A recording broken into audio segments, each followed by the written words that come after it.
Hello everyone, my name is Brayden, this is Airless Quill 9, and in today's video we're going to talk about the Carrion Crawler, or as it is described in the 2024 Monster Manual, the Catacomb-Scouring Necrophage. Quite a title there.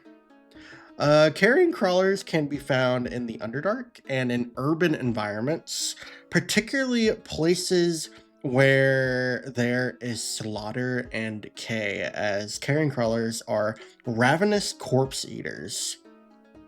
In such carnal environs, they feast on the dead with no qualms about their meal's origins or freshness, so kind of gross.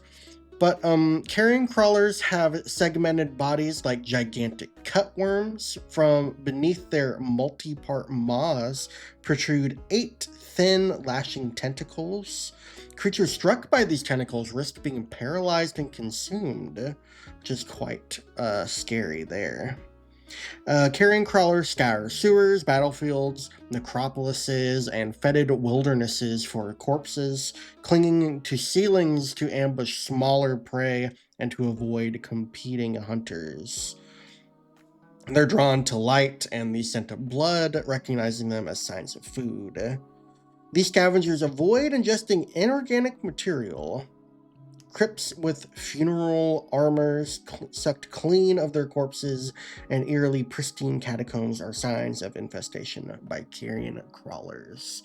So, yeah, kind of scary creatures here. There are, they're like the corpse cleaners of the Dungeons and Dragons universe, which is quite frightening. And they have seen some pretty interesting changes to their stat blocks since their 2014 counterparts. So let's go ahead and talk about what the Carrion Crawler can do now.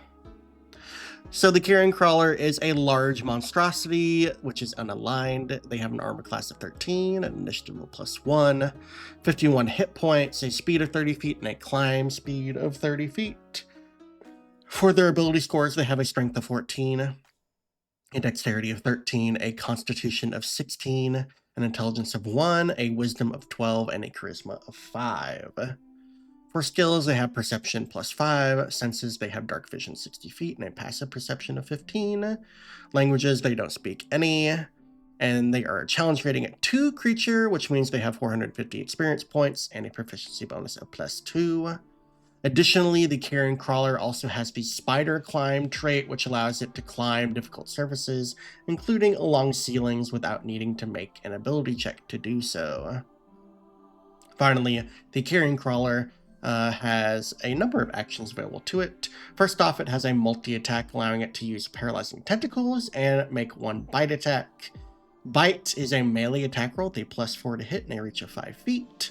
On a hit, it deals 2d4 + 2 piercing damage, plus 1d6 poison damage. Finally, Paralyzing Tentacles is a Constitution saving throw, DC 12, that targets 1 creature the Carrion Crawler can see within 10 feet. And on a failure, the target has the poison condition, and it repeats the save at the end of each of its turns, ending the effect on itself on a success. After 1 minute, it succeeds automatically if it hasn't done so already. And while poisoned, the target also has the paralyzed condition. So this is why the paralyzing tentacles are scary. So now that we've looked at this small stat block, we'll talk about the changes from its 2014 counterpart. There aren't really any changes on the defensive side other than the fact that the perception bonus has increased from a +3 to a +5. This is because they have lost the keen smell trait that they previously had, giving them advantage on wisdom perception checks that relied on smell. This has been removed, and instead the Carrion Crawler now has expertise in perception, which is why it now has +5 instead of +3. So a pretty simplification there, but welcome one at that, since it's much easier to keep track of. Finally, the multi-attack has slightly changed because tentacles used to, or the paralyzing tentacles rather, used to just be called tentacles, and it was an attack. This has changed significantly since then. Paralyzing tentacles used to be a melee weapon attack. It used to have a +8 to hit and dealt 1d4 +2 poison damage. The target then had to make a DC 13 Constitution saving throw, or it became poisoned for a full minute, and it could repeat the save at the end of each of its turns, ending the effect on a success. This has changed quite considerably there. It's no longer an attack. It doesn't deal any damage. Now it's just a Constitution saving throw that has the chance of poisoning and paralyzing any target that fails to save, which is a very simplified way of doing it, and I guess it's a lot easier to use there. The poison damage that it did deal, though, has kind of been rolled into that bite attack now, so that's nice to see there. The poison damage used to be 1d4 +2. They have now just changed it to a d6, since there has changed there. So really the damage potential here hasn't really changed at all, unless it just misses that bite attack, which would be unfortunate. Really, the main thing here, though, is the paralyzing tentacles change, which is quite different, but poisoning and paralyzing targets is just really potent here, and honestly it's not that much difficult. Player characters in general don't have the best Constitution saving throws unless they're playing a barbarian or a fighter or a sorcerer. That's not gonna really be something that's focused on at the most. Most characters have a +2 to those saves, so yeah, this is a pretty scary thing to have to fight against, especially if you're facing more than one at the same time. That could be pretty devastating. And with them being a challenge rating 2 creature, they make a pretty good mob even at higher levels. Granted, they do have to be able to hit to deal damage with that bite attack. But yeah, that's gonna be something that you can use regardless of the player's level, so that's nice to see. Also, just as a side note, if you did get the book upon release, the paralyzing tentacles was listed as a dexterity saving throw.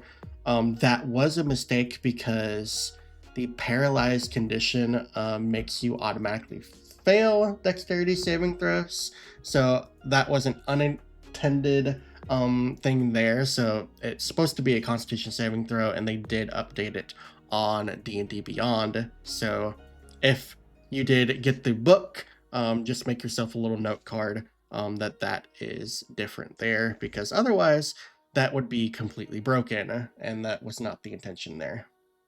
So yeah, that those are all the changes to the Carrion Crawler. Not too much other than to the change of those tentacles, but yeah, it's a still pretty decent and effective monster, and just as scary as it was previously. But yeah, that's gonna be it for this particular video. Thank you all for watching. If you enjoyed it, please feel free to give it a thumbs up, and if you want to see more content like this, please subscribe to the channel. We'll be releasing a video on the monster manual every single weekday. Tomorrow will be all about centaurs in the 2024 monster manual, so keep an eye out for that video. Until then, thank you all for watching, and we will catch you all in the next one. See you all later.